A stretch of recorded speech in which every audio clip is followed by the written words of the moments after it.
Hello, ladies and gentlemen. How's it going? Alec and Stuff here today with the new Xbox One Experience preview beta. So this has been rolling out to preview program members across the platform for the past couple weeks, and today I just got my acceptance. My console automatically updated it earlier about an hour ago, and everything's all up and running and good to go. So we're gonna go ahead and take a look here now. At first glance, it is definitely inspired by Windows 10, as you can see, with the very Metro slash modern look that it's given. But in all honesty, there is not really much different in terms of functionality. But yeah, most of the changes here are going to be visual. As you can see at the top, you still have home, community, one guide, and store. And instead of vertically, you have the different sections of the store organized horizontally, which I think is a lot better because it displays a lot more of the content you want to see. So let's go ahead and start with the home tab over here. Oh, here we go. Over here. So at the top right here, you have this first window that displays the current game that you are playing. And in this case, it is Gears of War Ultimate Edition. And it has that running in the background, you know, as the... it just has it running in the background. I don't know where I was going with that. But down here, you have all your recently used software. Use the preview dashboard to update my console and a few other things down here. And at the very bottom right here is your pins, whether it be your apps, your games, or anything else, like system settings or achievements. And when I first got to this home screen, I thought it would be it'd be very tedious to have to scroll through all these things just to get down here to my pins, which is where I usually launch all of my games that I want to play. So, a shortcut that I found is using the trigger buttons. Using the trigger buttons launches you from the top to the bottom instantaneously without having to scroll through all of your recently used software. So that is a neat little addition and makes it a lot easier to get to the things you want when you want them. And the next thing we have over here is on the left. As you can see, there's a little icons on the left right there, so let's go ahead and see what that is. So the first tab right here is your friends list. You can, it's not too much to it. You could just see what everyone else is up to and when the last time they were online. Is pretty much identical to what a friends list has been on Xbox Live for at least 10 years or so. So moving on to the party, as you can see right here, there's a button to start a party if you're not already in one. Let's go ahead and start that up. And you have a bunch of commands here. Invite more friends, mute the party, switch to game chat, make the party invite only, show text chat, all a bunch of good stuff. So let's go ahead and leave that party. Next tab we have here is messages, pretty self-explanatory. Sending a message is pretty simple.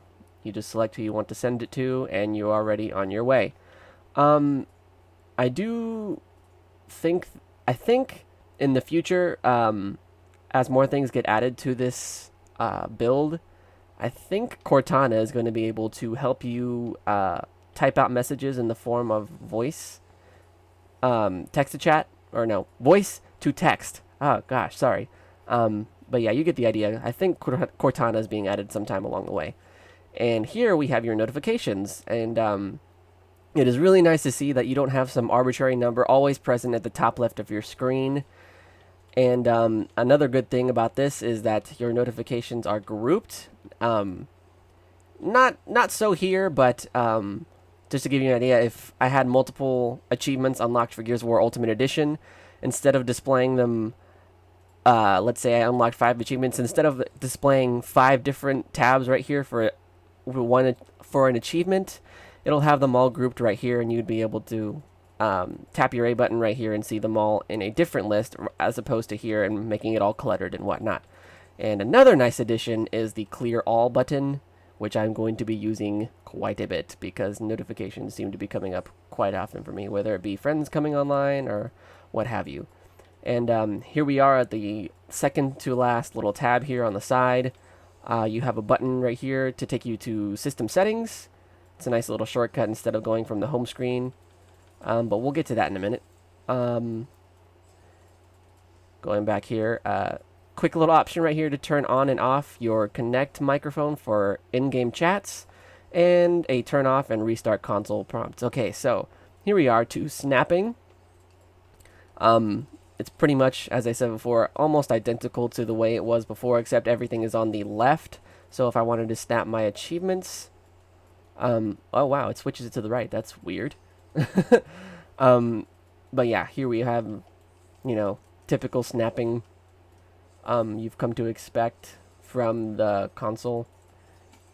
And another thing I've noticed is that a lot of the menu options are loading a lot faster now, which is a very, very welcome addition, because it felt like in earlier builds that, if I wanted to snap my achievements, it just felt like it wasn't even worth it to have to go through all of the menus and snapping and waiting for it to load to actually see my achievements. So it is very nice to see things a lot more snappy and quick to open than they were in the past. So moving on to community. This is just your friends feed. There's not too much to talk about here at the moment. Yeah, it's pretty bare bones at the moment. I think there's going to be more stuff added in terms of game hubs and what have you.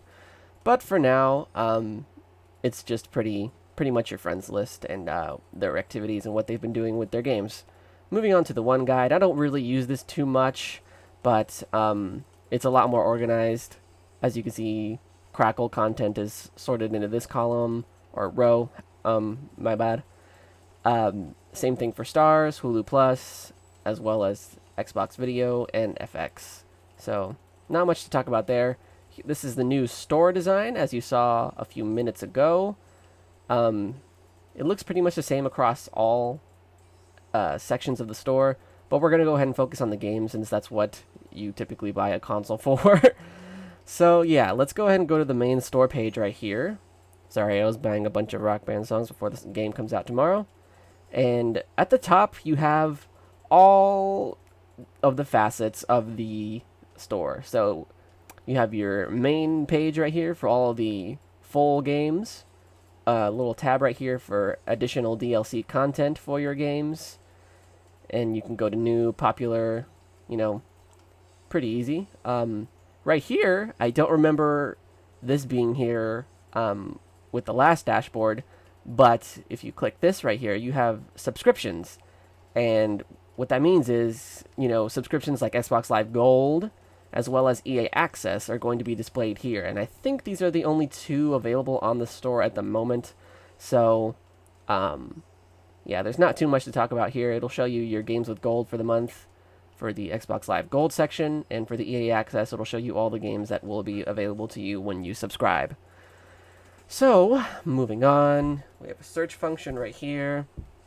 Pretty self-explanatory. You type in what you're looking for, and it brings up all titles in the store related to that particular search term. So, yeah. What else have we have to cover here? Oh, yes. Oh, sorry. I blanked there for a second. Settings. Let's go to settings. So this is very different from the way it was before. In the last build, it was pretty much all focused over here. There was not much to tab through over here. It was very cluttered. It didn't really present itself in a very organized way, and it was hard to tell where I needed to go to change certain settings. But with this right here, it is very, very simple. If I wanted to change something like, say, my TV's resolution, you'd go right here, obviously down to display and sound, and you have all your options right here. If I wanted to change something about, like the way my system starts up, you would go to system, and all your system settings will be here. Very simple, very easy to read, and very organized. I am a big, big fan of this rework. Moving along to, let's go back to the home tab here. My games and apps. So that has been relocated to here, right next to your pins. Very easy to get to, a lot easier to get to than it was before. You just right trigger down, and it automatically hovers over my games and apps. So let's go ahead and open it. In terms of the way it's designed, it's pretty much the same as it was before. Once again, another feature here that has not been much expanded on, but works just fine the way it is. I have really no complaints about the way my games and apps is displayed. I do have a complaint about how if I have downloadable content for a game and I don't have it installed on my hard drive, I cannot see that at all. So right now I currently have some Rock Band 4 songs installed on my hard drive, but as you can see, there is nowhere for me to see whether or not I even have them installed and how many I have and what size it is. So that is a problem. I hope that gets addressed sometime in the near future or at all. But yeah, so moving on. There is a lot to go through here. Let's go to achievements. Where is the button to make this full screen? Well, this is certainly strange. Aha! Wait. Nope, that didn't do it. Okay, well, I don't think we'll be seeing this one anytime soon. I think it's just been moved to only snapping, actually. In all honesty, I mean, the full screen app, achievements app wasn't much to look at as in comparison to the snapped version, but that's interesting. I will have to go look through that and look into it after this video gets posted. But I think that's pretty much it in terms of noticeable changes. I think the last thing you have right here is your sign-ins. You click it, you can go to your profile or sign out, and it's pretty bare bones as here as well. You can add profiles, which is what it's loading right now. Cool little selection screen there. Interesting. So, yeah, that looks like that is about it for the new Xbox One experience. Dashboard update coming to the general public in about a month or two. I think they said sometime during the holiday season is when they wanted to roll it out, in tandem with the backwards compatibility update. So, yeah, that has been it for me here. I have been alecandstuff. This has been the new Xbox One experience dashboard update. And, oops, my Connect just totally picked me up saying something. Anyways, I will see you all in the next video. And, of course, as always, I am so confused. As always, I will see you all in the next video. Thank you for listening to my ramblings, and bye-bye.